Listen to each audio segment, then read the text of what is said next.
আপনারা দেখছেন আইন বিষয়ক অনুষ্ঠান আইন ও অধিকার। সৌজন্যে সিম্পল কল, আপনার সাথে চিরকাল।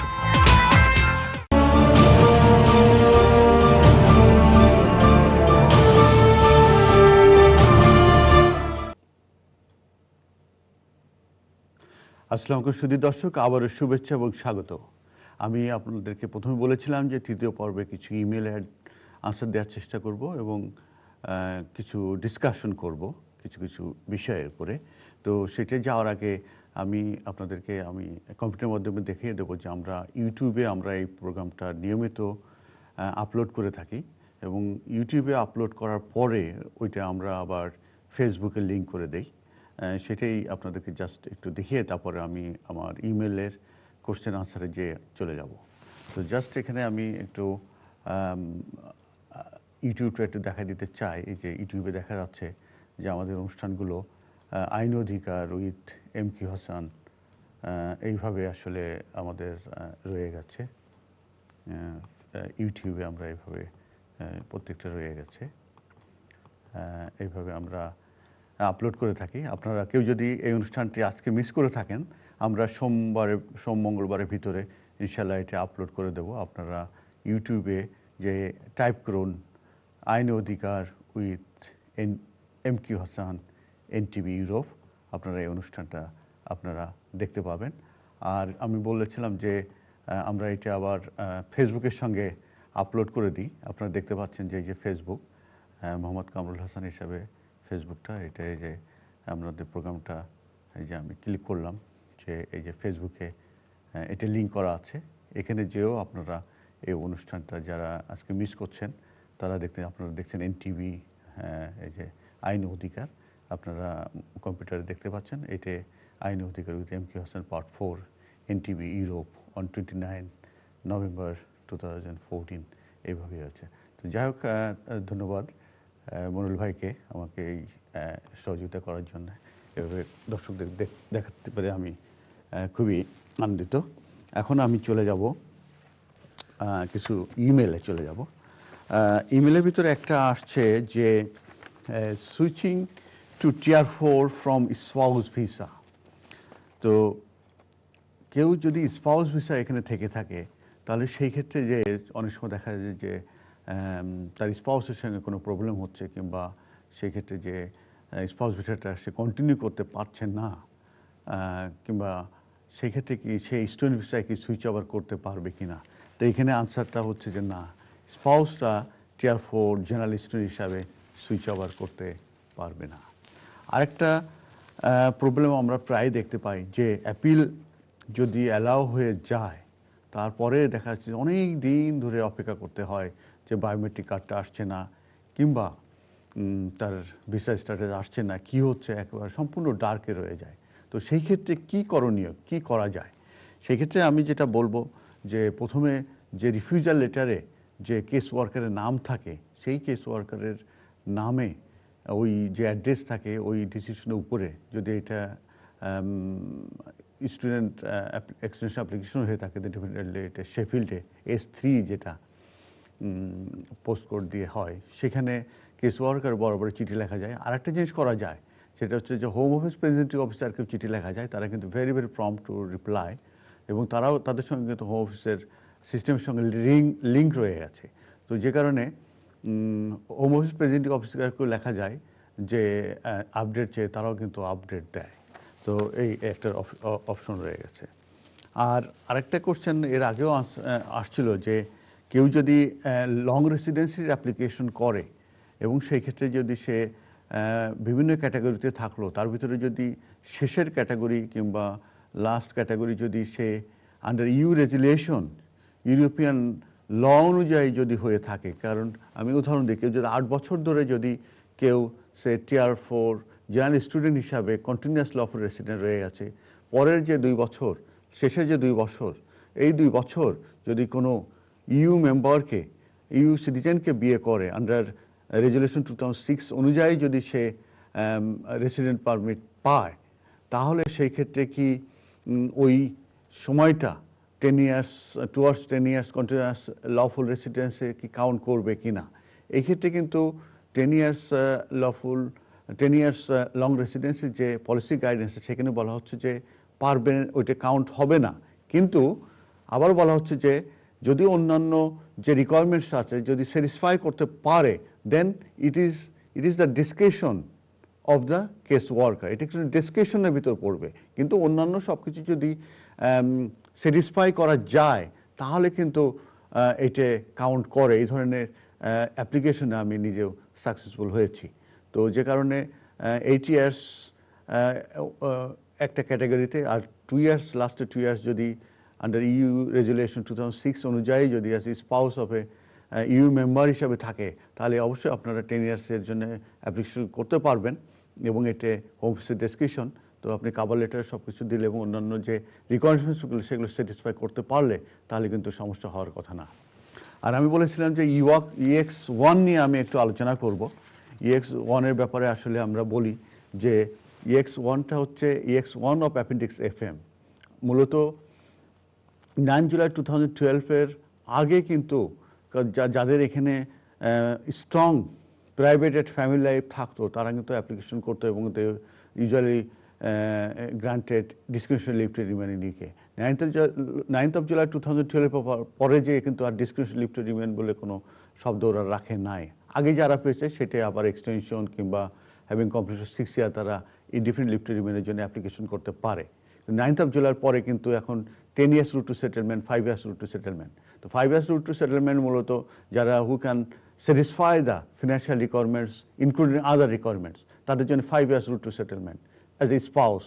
কিন্তু যারা দেখা যাচ্ছে যে ফিনান্সিয়াল রিকোয়ারমেন্টস এবং আদার রিকোয়ারমেন্ট যেগুলো আছে যদি স্যাটিসফাই করতে না পারে ইন কান্ট্রির ক্ষেত্রে যে সেই ক্ষেত্রে যে EX1 of appendix FM applicable এবং সেটা অনুযায়ী তারা আন্ডার FLR FP যে অ্যাপ্লিকেশনটা আছে সেই অ্যাপ্লিকেশন কিন্তু তারা করতে পারবে 10 ইয়ার্স রুট টু সেটেলমেন্ট হিসাবে। তো সেই ক্ষেত্রে রিকোয়ারমেন্টসের ক্ষেত্রে আসলে সুটেবিলিটি রয়ে গেছে। এই ক্ষেত্রে English language test not mandatory, এখানে অ্যাকোমোডেশন ফিনান্সিয়াল এগুলো কিন্তু কোনো ইস্যু না, ম্যান্ডেটরি না। তবে এখানে জেনুইন সাবসিস্টিং রিলেশন দুইটা গ্রাউন্ড থাকে মূলত। একটা বেসিস হচ্ছে genuine subsisting relationship with a British citizen or indefinite leave to remain যারা আছে অর রিফিউজি স্ট্যাটাস যারা আছে তাদের হিসাবে তাদের সঙ্গে জেনুইন সাবসিস্টিং রিলেশনশিপ হবে, এটা একটা গেল পার্টনার হিসাবে কিংবা স্পাউস হিসাবে একটা অপশন গেল। আরেকটা অপশন হচ্ছে বাচ্চার ক্ষেত্রে যে যদি কোনো ব্রিটিশ বাচ্চা কিংবা যার 7 বছর ধরে দেশে আছে তার সঙ্গে যদি জেনুইন সাবসিডি রিলেশনশিপ থাকে তাহলে কিন্তু সেই ক্ষেত্রে আন্ডার EX1-এ কিন্তু অ্যাপ্লিকেশন করতে পারবে।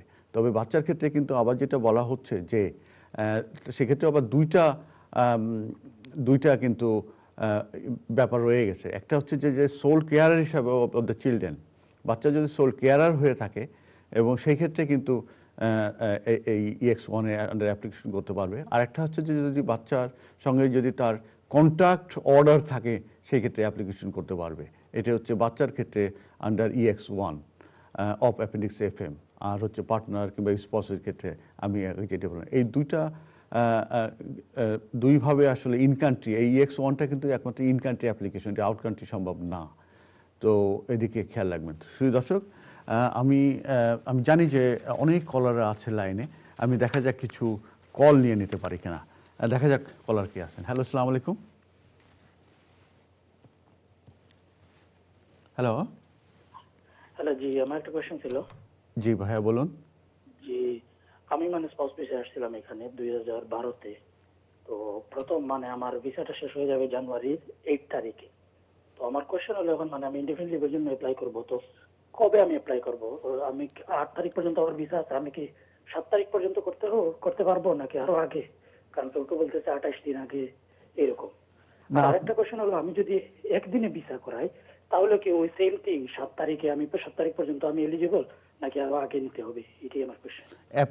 আপনি অ্যাপ্লিকেশনটা করতে পারবেন 7 তারিখও করতে পারবেন, আবার 7 তারিখ থেকে পিছনের দিকে চলে যান।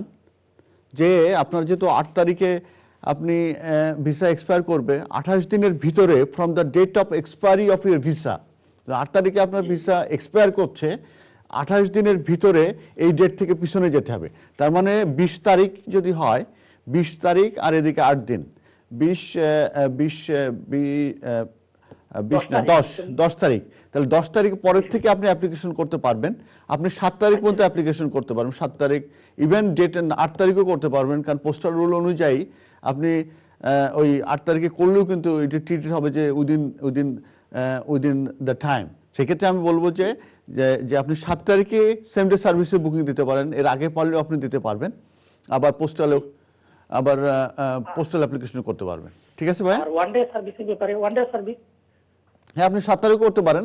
তাহলে পরে সুবিধা যেটা হবে, যদি আপনি ভিসা থাকতে আপনি অ্যাপ্লিকেশনটা করেন, then you will be given right to appeal. আর যদি আপনি সেম ডে সার্ভিস আপনি 8-এর পরেও করতে পারেন, রিস্ক থাকবে যদি কোনো কারণে রিফিউজ হয়, you will not be given right to appeal. কিন্তু 8 তারিখের পরে যেও কিন্তু ওরা অ্যাপ্লিকেশনটা সেম ডে সার্ভিসে কনসিডার করতে পারে, এবং সব কিছু ডকুমেন্ট থাকলে, কিন্তু সেটা যেন আবার 28 দিনের বেশি না হয়ে যায় ওভারস্টে। তো আমি বলবো যে ওভারস্টে না হয়ে আপনি অ্যাপ্লিকেশনটা করেন। ঠিক আছে ভাই? জি জি, thank you. Next caller. Hello, আসসালামু আলাইকুম। ওয়ালাইকুম আসসালাম। আচ্ছা ভাইয়া, আমি স্পাউস ভিসার জন্য অ্যাপ্লিকেশন করছিলাম জুলাই 4 তারিখে। জি, কিন্তু আপনাকে জানিয়ে রাখা ভালো ভাই, আমি স্টুডেন্ট ভিসায় ছিলাম। আমার স্টুডেন্ট ভিসা 6 তারিখে, জুলাই 6 তারিখে কাটেল করে নিয়ে আসছিল, 6 তারিখে এক্সপায়ার হয়ে যাওয়ার জন্য। তো আমি 2 দিন আগে অ্যাপ্লিকেশনটা করছিলাম ওয়ান ডে সার্ভিসে। তো আনফরচুনেটলি আমার ওয়াইফের ইনকাম যেটা ছিল আর আমার ইনকাম মিলে যেটা দেখাইছিলাম, ওনারা স্যাটিসফাইড হয় নাই, বলছে যে আমার 18,600 হয় নাই। এই কারণে আমার অ্যাপ্লিকেশনটা ওরা হোল্ডে রাখছিল। তো পরবর্তীতে অনেকদিন হোল্ডে রাখার পরে বাই দিস টাইম আমার ওয়াইফের সেকেন্ড একটা জব আমরা জব দেখাইছিল, ওইটার 6 মান্থ হয়ে গেছে নভেম্বরে, এন্ড অফ দ্য নভেম্বর। কিন্তু নভেম্বরের 24th অফ নভেম্বরে আমি একটা চিঠি পাইছি হোম অফিস থেকে, ওনারা বলছেন যে আমাকে ওনারা ইন্টারভিউর জন্য ডাকবেন। তো এখন আমি এই চিঠিটা পেয়ে এখন পর্যন্ত আমি ওয়েট করতেছি। বাই দিস টাইম আমার যে সেকেন্ড জবের 6 মান্থসের পে স্লিপ আমার কাছে চলে আসছে, ব্যাংক স্টেটমেন্টে চলে আসছে। এখন আমার কোয়েশ্চেন হচ্ছে ভাইয়া, আমি এই পেপারস গুলা পে স্লিপ সহ কি আমি হোম অফিসে পাঠিয়ে দেবো, নাকি আমি ইন্টারভিউর জন্য যে ওরা পরবর্তীতে আমাকে একটা চিঠি দিয়ে জানাবে বলছে, ওইটার জন্য ওয়েট করবো, আমি এখন কি করবো? চমৎকার কোশ্চেন করেছেন ভাইয়া। এই সিচুয়েশনে আমার অ্যাডভাইস হবে, আপনি ইন্টারভিউতে যখন যাবেন তখন আপনি ডকুমেন্টগুলো নিয়ে যান, এবং অবশ্যই আপনি ফটোকপি আপনার কাছে রাখবেন একটা সেট, আর অরিজিনালগুলো নিয়ে যাবেন, এবং একটা লিস্ট অফ ডকুমেন্ট করে দেবেন। দিয়ে আপনি যখন ইসে যাবেন, ওই হোম অফিসে ইন্টারভিউতে যাবেন, তখন প্রথমে ইন্টারভিউ অফিসারকে বলবেন যে আমার নতুন এভিডেন্স আছে, কিংবা দরকার হলে কাভার লেটারে একটু এক্সপ্লেনেশন দিয়ে যে কি এখন আপনি যে ডকুমেন্টগুলো আছে, ইট এভিডেন্সিং দ্যাট যে আপনার ফিনান্সিয়াল যে 18,600 আপনি স্যাটিসফাই করতে পারছেন, আপনি ইন্টারভিউর সময় ডকুমেন্টগুলো নিয়ে যান। ঠিক আছে ভাই? ওকে, হ্যালো, নেক্সট কলার। আসসালামু আলাইকুম ভাই। আসসালাম। ভাই আমার একটা অ্যাসাইলাম লিগাসি কেস পেন্ডিং আছে লং টাইম, আর আমি 2010 এ ফার্দার সাবমিশন করি। আপনার কথাটা শুনতে পাচ্ছেন না, ফোনের টেলিফোনটা একটু মুখের কাছে নিয়ে কথা বলুন তো ভাই, একটু জোরে বলুন। আমি কুইক করে কোশ্চেনটা নিতে হবে, আমাকে একটু ব্রেকে যেতে হবে, ব্রেক থেকে এসে আপনার আনসারটা দেবো। কুইক করে কোশ্চেনটা করুন ভাইয়া প্লিজ। আমার 2010 আমি অ্যাসাইলাম লিগাসি কেস 2010 এ আমি ফার্দার সাবমিশন করি, ওটা পেন্ডিং আছে। আর আপনি 2012 এ আমি বিয়ে করি, করার পর ইংলিশ ম্যারেজ রেজিস্টার্ড, ওটা আমি হোম অফিসকে জানাই। এরপরে 2013 এ আমার একটা ক্রিমিনাল কেস হয়, কিন্তু ওটা থেকে আমি কোর্ট থেকে নো গিলটি হই। এখন আমার হোম অফিস আমাকে জানিয়েছে যে 2014 এর ডিসেম্বরের মধ্যে আমাকে তারা জানাবে। এখন আমি তো নো গিলটি হয়েছি কোর্ট থেকে, এটা কি আমার অ্যাসাইলাম কেসে কোনো এফেক্ট করবে কি না? আপনার কোশ্চেনটার আনসার আমি ব্রেক থেকে এসে দেবো ভাইয়া। শুধু দর্শক, আমাকে এখন একটি ছোট কমার্শিয়াল ব্রেকে যেতে হচ্ছে, ব্রেকের পরে আবারও দেখা হচ্ছে, সে পর্যন্ত আমাদের সঙ্গে থাকুন। ধন্যবাদ।